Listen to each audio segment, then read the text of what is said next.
दोस्तों नमस्कार। दोस्तों मैं सतवीर दलाल अपने YouTube के भारत लिंक चैनल पर आपका स्वागत करता हूं।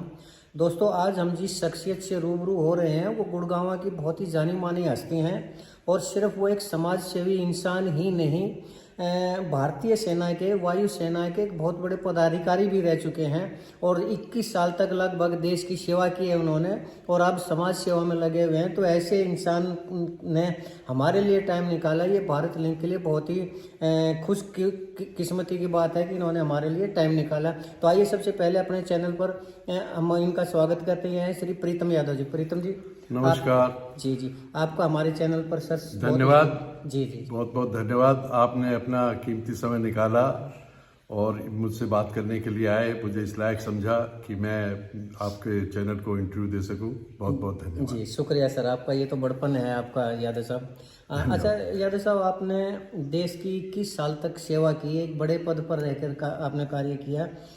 तो आप थोड़ा सा हमें बताएंगे कि किस पद पर रहकर कार्य किया और क्या कोई विशेष कार्य भी किया क्या आपने एयरफोर्स में रहते हुए, और क्या कभी एयरफोर्स ने या भारत सरकार ने कभी आपको कोई अवार्ड भी दिया, या फिर आप अपने कार्यों के बारे में बताइए सर थोड़ा है। मैंने 21 साल तक भारतीय वायुसेना में सर्विस की है जी।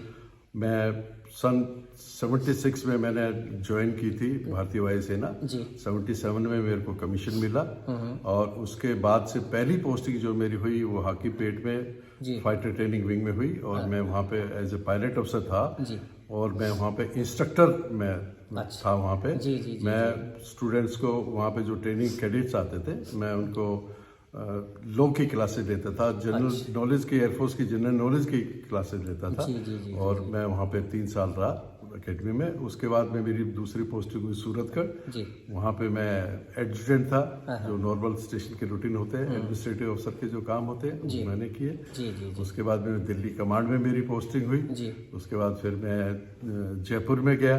जयपुर के बाद में शिलोंग में मेरी पोस्टिंग हुई।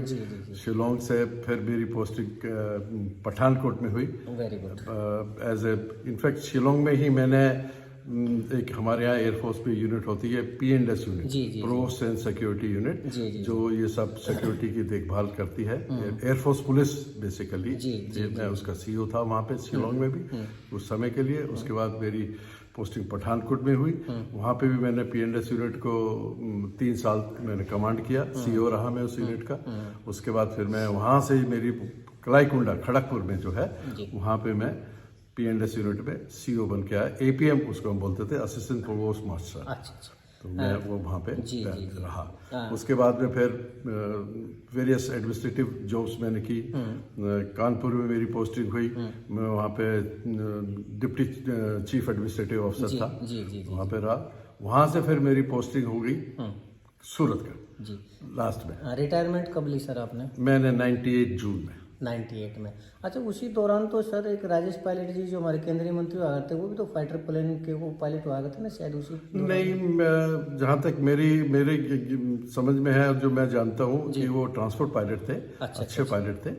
और फिर लास्ट में तो वो एयर ट्रैफिक कंट्रोलिंग का भी काम कर रहे थे। बहुत समझदार आदमी थे, सुलझे हुए आदमी थे। सर एक चीज़ मैं पूछना चाहूँगा, हमारी वायुसेना के बारे में आपने 21-22 साल तक रहे हैं यहाँ पर, फाइटर प्लेन भी आपने वो किए हैं और आपने ट्रेनिंग भी दी है। आज हम जो देख रहे हैं वर्तमान समय में सर, हमारे से ज़्यादा पावरफुल एयरफोर्स चाइना की है और चाइना आज के दिन हमारा दुश्मन मुल्क है सर। अगर कभी ऐसी नौबत आई कि चाइना हम पर अटैक कर दे या हमारी उसके साथ भिड़ंत फेस टू फेस हो जाती है, नेक टू नेक, तो हमारी क्या सिचुएशन रहेगी? नहीं, मैं तो आज भी, पहले भी मानता था मैं और आज भी मानता हूँ कि हमारी वायुसेना कमजोर नहीं है। स्ट्रेंथ के हिसाब से हम कम हो सकते हैं, वायु स्क्वाड्रन के हिसाब से हम कम हो सकते हैं, जहाजों के हिसाब से हम कम हो सकते हैं, लेकिन मोराल में और हिम्मत में हम बिल्कुल कम नहीं है। और हमारे जो आज के जो लड़के हैं जो फाइटर पायलट्स हैं बहुत अच्छा काम करते हैं। क्यों, मैं खुद तो फाइटर पायलट रहा नहीं हूँ, लेकिन मैं उनके बीच में रहा हूँ, मैं बिल्कुल उनके साथ में रहा हूँ। तो मैं आज भी समझता हूँ कि वो बहुत हिम्मत वाले और बहुत जांबाज लड़के हैं और वो फिटिंग जवाब देंगे। जी बहुत बढ़िया सर।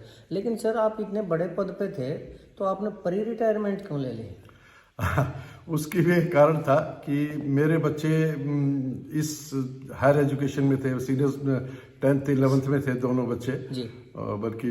तो मेरी पोस्टिंग हुई सूरतगढ़ में। जी जी जी सूरतगढ़ में मतलब कोई हायर एजुकेशन के लिए कोई ऐसी सुविधा नहीं थी जी जब जी जी मेरी वहाँ पे पोस्टिंग हुई 97 में।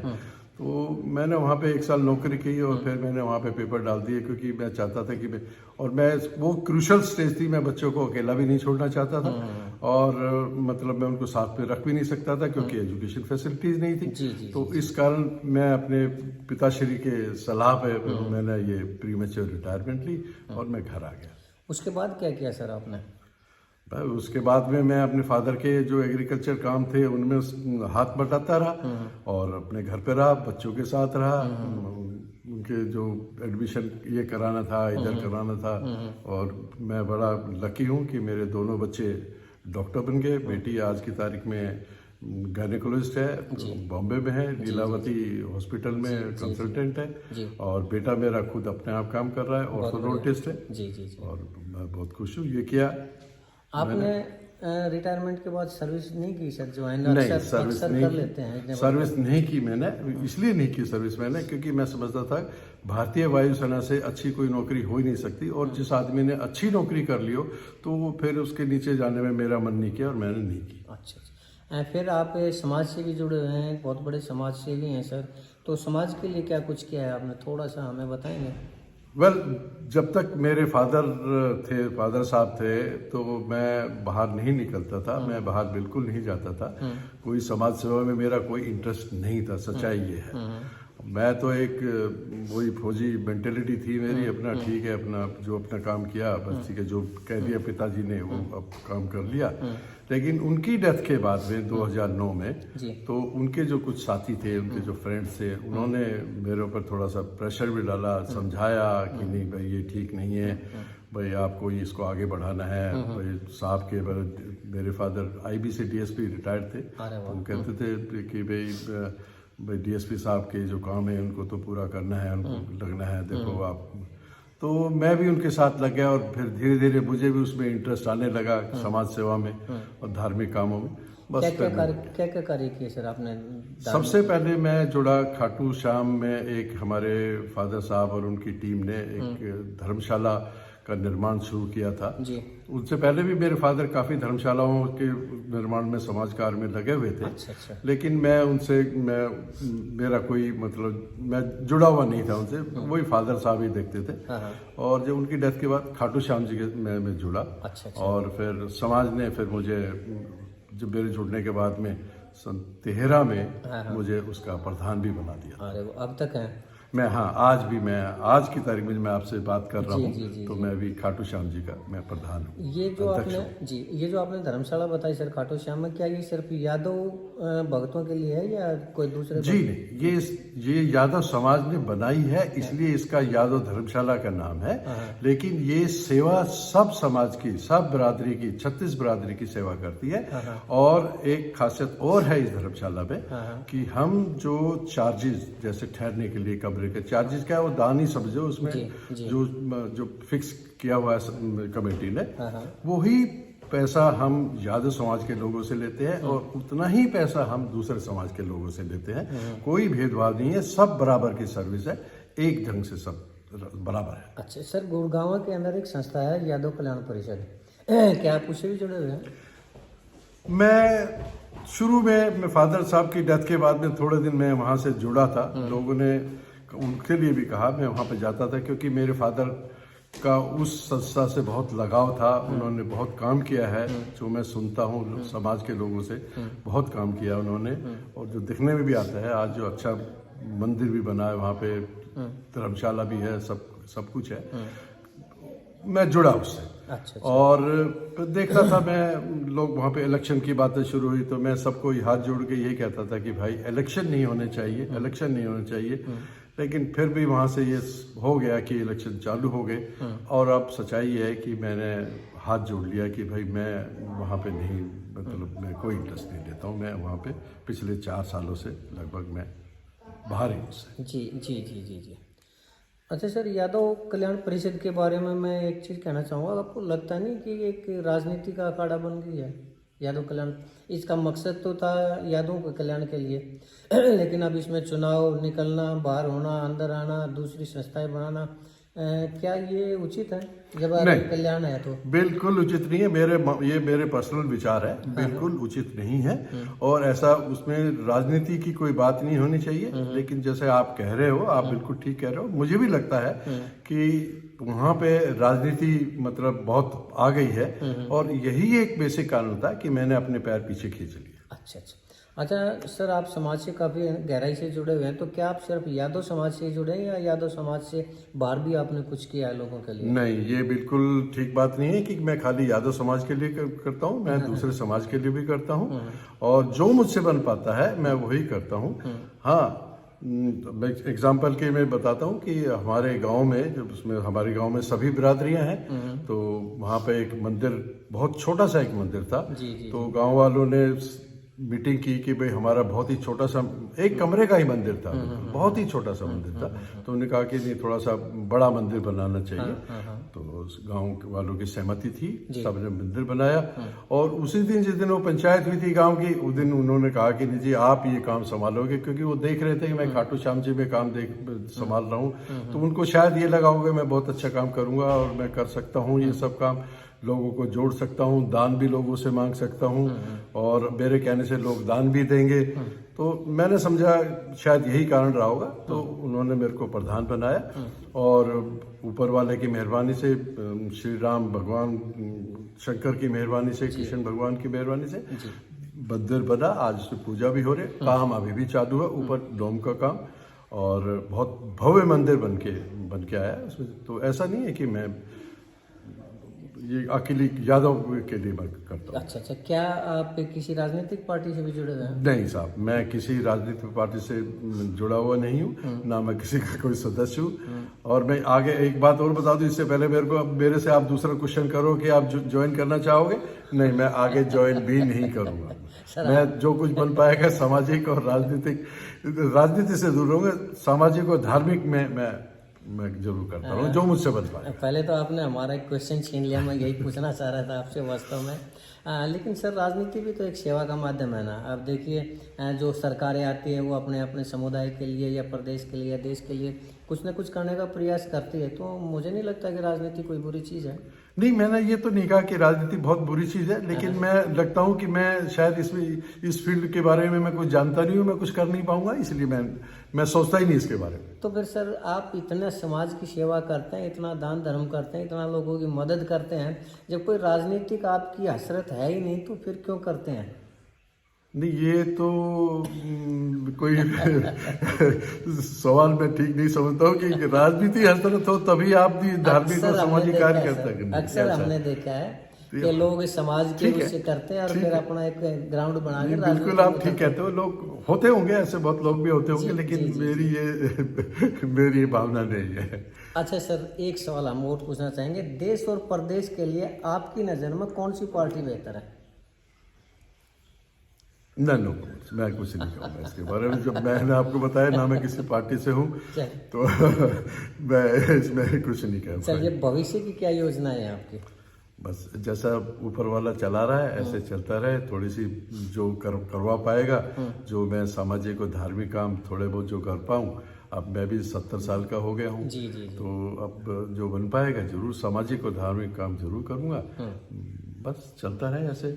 चलिए सर, समाज को क्या संदेश देना चाहेंगे, क्या कहना चाहेंगे आप समाज को? मैं सबसे बड़ी बात मैं समाज को, जो मुझे कभी कभी खटकती है कि हमारे पूरे समाज में ये जो मतलब चलता है कि मैं यादव हूँ, मैं जाट हूँ, मैं राजपूत हूँ, मैं ब्राह्मण हूँ, मैं हिंदू हूँ, मैं मुसलमान हूँ, मैं जैन हूँ। हमें इस सब से ऊपर उठ के रहना चाहिए। जी। क्योंकि मुझे जो फौज में सिखाया गया है, ना हमारे यहाँ कोई जाति थी, ना कोई धर्म था, और वो तो मेरे अंदर तो ऐसा बस गया है कि हम तो कभी सोच ही नहीं पाता था मैं तो ये। लेकिन अब सोच के बड़ा अटपटा सा लगता है। लेकिन आई एम सॉरी, मैं हेल्पलेस हूँ, मैं कुछ कर ही नहीं सकता हूँ। ये तो हमारे जो राजनेता हैं, जो बड़े लोग हैं, जो देश चला रहे हैं, उनको सबको ये सोचना चाहिए। मैं तो इतना ही कहूँगा कि इन सब से दूर रहें और जो आपस में भाईचारे से रहें, अच्छा रहेगा। टाइम काम भी हो जाएंगे, शांतिपूर्ण होंगे सारे काम, सुख समृद्धि आएगी देश में भी, हम में भी, सब में भी, समाज में भी। चलिए सर, आपसे हम आखिरी सवाल पूछेंगे, ज़्यादा हम आपको तंग नहीं करेंगे। आप हमारे भारत लिंक के दर्शकों को क्या कहना चाहेंगे? मैं आज पहली बारी मतलब भारत लिंक टीम से मैं मिला हूँ। मुझे इस इंटरव्यू से पहले भी बात करके मुझे बहुत अच्छा लगा कि आप लोग ने मतलब मेरे को बहुत ही एजुकेट भी किया कई चीज़ों के इस ढंग से कि यहाँ पे ये हो रहा है, ये हो रहा है, जो जिसका मुझे बिल्कुल ज्ञान नहीं था, मैं बिल्कुल मेरे को नॉलेज नहीं थी। जब आप मेरे जैसे इंसान को कन्विंस कर सकते हो कि ये सब चीज़ है, तो मैं समझता हूँ कि आप बहुत ही बढ़िया काम कर रहे हो। और मैं तो भगवान से भी प्रार्थना करूँगा आपका ये जो चैनल है भारत लिंक, ये दिन दोगुनी रात चौगुनी तरक्की करे और भगवान इसको तरक्की दे, बहुत देखने वाले मिले, श्रोता मिले। बहुत बहुत अच्छा काम कर रहे हैं, आपको बहुत बहुत बधाई हो। बहुत बहुत धन्यवाद सर आपका। तो दोस्तों, ये थे विंग कमांडर प्रीतम यादव जी। तो प्रीतम यादव जी समाज से जिस गहराई से जुड़े हुए हैं, वो वास्तव में आज समाज को प्रीतम यादव जी जैसे लोगों की ज़रूरत है। क्यों ज़रूरत है? क्योंकि प्रीतम यादव जी बगैर किसी लोभ के, बगैर किसी राजनीतिक ग्राउंड के या बगैर किसी लालच के समाज सेवा में दिल से जुड़े हुए हैं। हमने जब इनसे चर्चा की तो इन्होंने हमें बताया भी था, इन्होंने अपने संदेश में भी कहा था कि ये जो यादव हैं, जाट हैं, दूसरी जातियां हैं, इनसे ऊपर उठ के काम करना चाहिए। बिल्कुल सही कहा है इन्होंने।